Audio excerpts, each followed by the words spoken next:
Welcome to the September edition of BBRO BeetCast. I'm Francesca Broom, your host and Knowledge Exchange Manager for BBRO.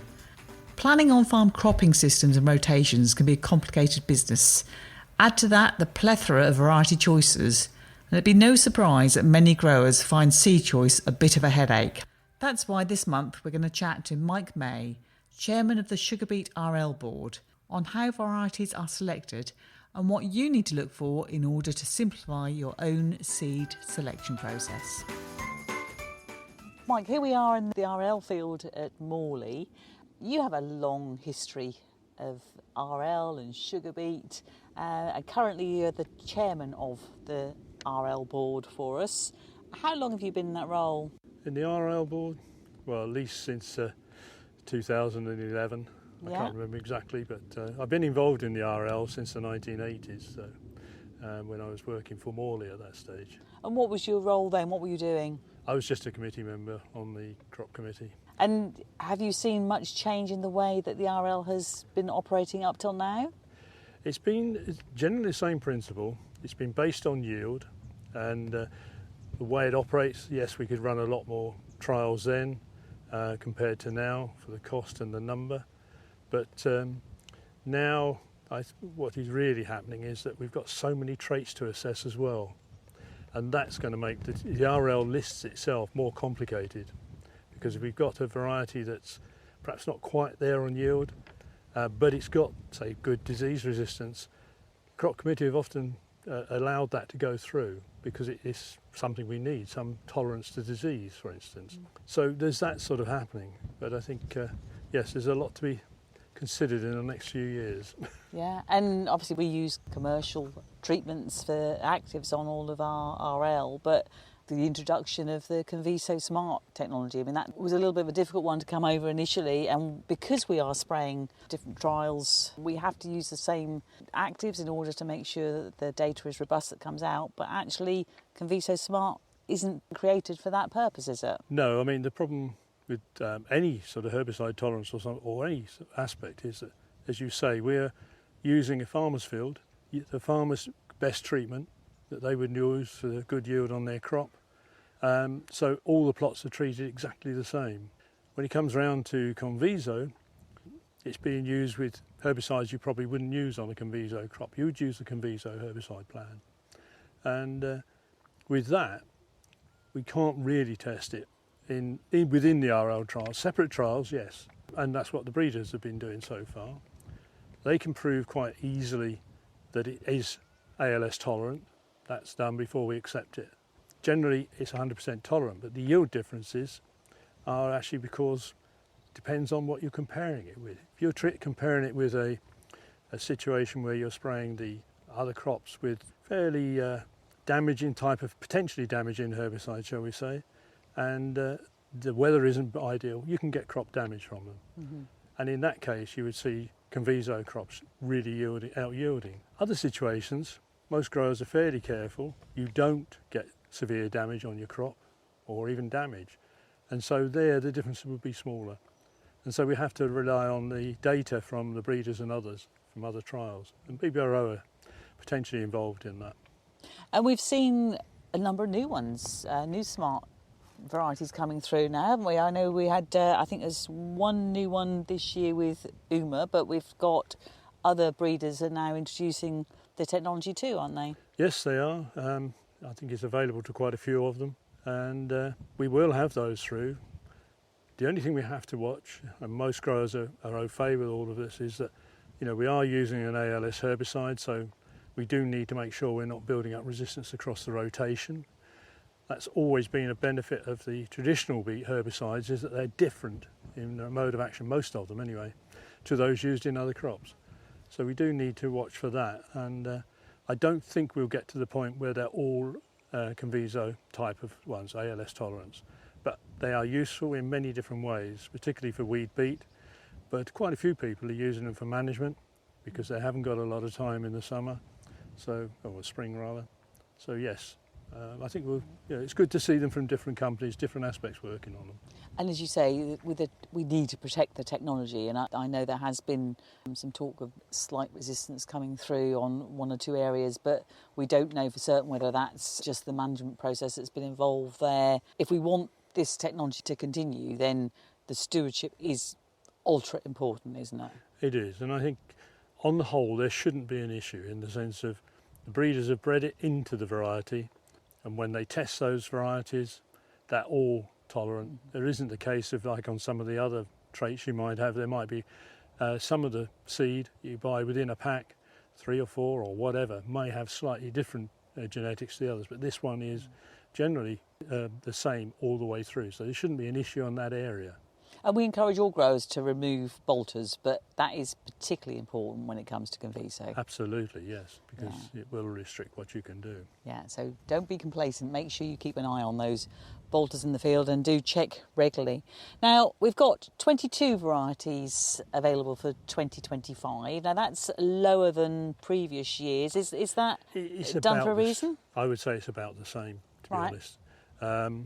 I think if anything you will see them going up, as I said, because we're bringing other traits in, but that's not so different. We've had them down to 18 or more, or less, and there's been some concern even at that level we were getting too many, but really you're buying sugar beet seed for a crop, you need to actually look at what the seed options are and how they fit in with you, and I think don't want to go overboard, but we are having more varieties there to give growers more choice. Most of them now are not just doing it on yield, they're doing it on other characteristics, like is one slightly more disease tolerant, BCN tolerant or whatever. And so there's going to be a mix in there. Well, for the sugars, I mean, most of them are sort of just under the 17 or just over. There's not a huge difference in sugar levels at the moment. And the same on the actual adjusted yield. I mean, we've got one of the other new ones coming through is the KWS Timer, and I noticed that one is, I think it was 16.9 on the RL, but the adjusted yield is 101. So in the scheme of things, it's quite a small range, isn't it? Yes, I mean, I always say to growers, what you need to do is say, what are you looking for first? I mean, have you got BCN? Well, then you rule out a lot of varieties. If you then go down and perhaps haven't got BCN, but you go down and say, what do I want? Do I want high sugars? There's not all, as you say, there are one or two statistical differences, but essentially if you keep to the upper end of them from that set, that's where you're going to get best sugars compared to the lower end, but it's not always significant. And then you look at all the other characteristics you want for them. At the moment, there are not big differences between when you harvest, between the varieties. The ranking is roughly the same. There's yield differences, obviously, but the ranking is not so different. In trials they've been doing, BBRO have added extra trials in, and they've not really shown a great difference in ranking. When there is one, they'll follow it up and see why. Because you may well get a variety that is or is not tolerant to later harvesting. Some of them may be better or not. We do watch for that, or BBRO do within their trials, which is fed into the RL. And when are the trials normally lifted? Well, with the trials and the yields we're using, at the moment we're using results from the breeders, or AFA, who are doing trials before they get on the list. They're looking at are those varieties worth going onto the list. Varietal listing now, it used to be national listing. They have to be that before they can be sold, and basically they have to get through that before they go on the RL. And in that test, they do have all the varieties in there, so that set of data goes into the RL. That's normally until about mid-October latest. They are harvesting early because they want to get all the data through to sort what they need to sow for next year, etc. That early is mostly from those trials. And then we'll go on. We have to be harvested normally by the end of November to get the data through, to get a crop committee decision before Christmas, to be able to get that back to the breeders, for them to then get their seed ready. And obviously if it's on the list, they want some extra seed. They're going to use extra seed to try and get people out there to test grow it and and get used to it. So the actual harvest window for most of the RL trials is between September, early September and the end of November. We did have to go late one year and get enough trials. And that meant we had to meet in the new year, and that caused a lot of issues. We don't want to do that if we can help. And I know generally, as you said, you've got the data coming out in March. You've decided, and we normally release it on sort of 1st of April, don't we? Yeah. So no April Fool's jokes, but that's the day that we actually release. And yet it's a whole year almost before it's going into the ground. Is that to give the breeders time to get the seed ready as well? Well, partly. Basically, what we're doing is we're saying these can go through into the RL. They know quite a lot of them can, but they've got to get it already for the trials. And they also want to try and get some then, once they've been in the trials and coming through well to be put onto the RL, then they'll be looking at bulking them up for early testing. Mm-hmm. And we've got some other new ones here. So from the Struber, we've got the Tweed and Trent. Yeah. Again, first year for us. What's your thoughts on those two? Well, again, I mean, they're on the RL. They're one of your choices. With some of these varieties, we gain extra information as we go on, and so always, take note of BBRO updates on varieties and also the RL updates when they come out. With some of them, they go on to the RL, but don't always sort of go well for a year or two. Others, fine. Mm-hmm. So it's just a case of wait and see. And obviously the disease rating is only as good as the disease that's in the area at the time, isn't it? We don't inoculate them for no inoculation. Disease or virus. And and every grower will know, it's very seldom coming in evenly across a field. So it has to be replicated data, looked at carefully. Yeah, and we've got obviously the RL varieties in front of us here now, and when it comes to Cercospora, we've got some issues at the moment. We're seeing pockets around the area, but they all look fairly clean, don't they? Yeah, it depends. In this particular field, yeah, they do, but we have got varieties coming through with a bit more tolerance to Cercospora now, and I suspect that'll be quite a big thing in the future because it's a major disease on the continent. So breeding it into varieties over there, bringing it now into us because we do need it, I think will be quite a fast situation. And that is one of the new special traits that's come in this year, isn't it, with the KWS Keimer. And obviously when we're looking across the field, there's also quite a variation in colour, but that's not necessarily a problem, is it? Colour, no. Well, it is for some growers because they've been so used to looking at a bright green crop and it looks great. But when you look at it, if a variety is paler coloured, naturally, that's still judged on its yield, not on its colour.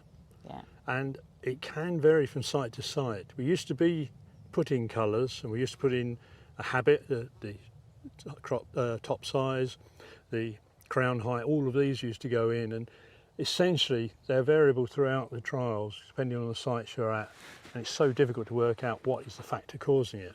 So those are not in there now. And out of the 22 varieties, we have 5 new ones this year, and obviously we've talked a bit about the Keimer and the Smart Doomer KWS. What about the other three? I mean, we've got I think it was Josephina KWS, and so we've talked about Struber, Tweed and Trent, and Cess van der Haar Magpie. All of them obviously good enough to be on the RL, but how many other varieties do you actually then discount? I mean, how many are you actually looking at before you make those decisions? Well, yeah, when you look at the number of varieties that we're testing, there's a lot started off in the VL trials, but each year those halve down. So there's probably about 15 considered in the last year of those to be considered for the RL. A lot of them are taken off by the breeders. Others don't get through for other reasons. But when you look at the actual list, I think it's going to get bigger. And you've got stalwarts like the BTS 1915 and Daphne we've seen for quite a few years, but generally, the life on the RL is 3 to 5 years, isn't it? Yeah. So it's quite a quick turnover, but it just goes to show how hard the breeders are working to support the growers in the UK. It does. I mean, yes, it would be great if we had a database on a variety. If we had them all like Daphne, a great big database, it'd make it much easier to work. But at the same time, you want improvements all the time. So Daphne's an exception. It's managed to keep its yield up, but others, will go. Yeah, and the same for the RL, because the system of the RL is also on a changing path at the moment, isn't it? Yeah, I mean, the main worry has been is that up until now we've been testing sort of genetics, and the aim, which you'll all hear about soon, is to actually go more to product. So what you buy will be closer to what's been tested in the RL. So just explain that to me when you say product, as in, is that seed pelleting? It's we've already changed from one pellet so that they can use their own the growers can use their own pellet. Some of them use Germain's or somebody like that, but they supply it with the pellet on it. What's now going to happen, and that's something that happened probably about 3 years ago. We started at 21. Now we're looking to actually allow them to have advancement on them. So that again is all varieties virtually when they're sold have that, and so that will be on varieties going into the ground this coming season in testing. And so we will continue with an RL as such for the UK, but breeders are also going to be able to sell direct from other varieties that are on the varieties list, aren't they? That's as I understand it, yeah. So I think it's a case of, we're all watching this space very closely, because I know there's been a few queries for us for BBRO of varieties that we're unaware of. It doesn't mean to say that they're not a good variety. It's just that it hasn't gone through the robust RL process and the trials that we currently do for those that are listed. I think you'll find that most of them actually are within the system, and sometimes it's a way of getting them testing, a little bit earlier. But essentially, they will be sort of small bulks probably that the breeders want, wider testing, and growers are prepared to look at them. I mean, there's so much effort going in by breeders, and all the time we're throwing back at them, they're seeing changes in the beet growing, the weather, the pest, the disease, everything. So they've got so many different things to look at, but we will see those changes happening. Yeah, well, I guess it's done exceptionally well over the last few years, and that's been under your leadership, because I understand you are about to stand down as RL chairman. Yeah, I don't think it's anything to do with my leadership. Everything is actually down to the breeders. But yes, I'm standing down this year. Yeah. I think give somebody else a go. It's a very interesting topic, and it's great because you can see improvements. Yeah, it's good to see all of the trials taking place. I mean, we've got 5 across the whole of the growing area, and it's amazing the difference we can actually see across each of those sites. So to bring all that data together and actually keep everybody on board and everybody happy, I think you've done an exceptionally good job, Mike. So on behalf of everyone, thank you for your time today and for the past few years. Thank you. As mentioned, there are actually 22 varieties on the RL for the 2025. We have only just covered the newcomers in this podcast, so please do take time to look at the full list, which is available on the BBRO website, www.bbro.co.uk, under sugar beet varieties. And we've also released a video of the BBRO variety strip trials at Morley, which will be available very shortly. If you require basis points for this podcast, the reference number is CP/1395540/2425/K. I hope you've enjoyed this month's content, and thank you very much for listening.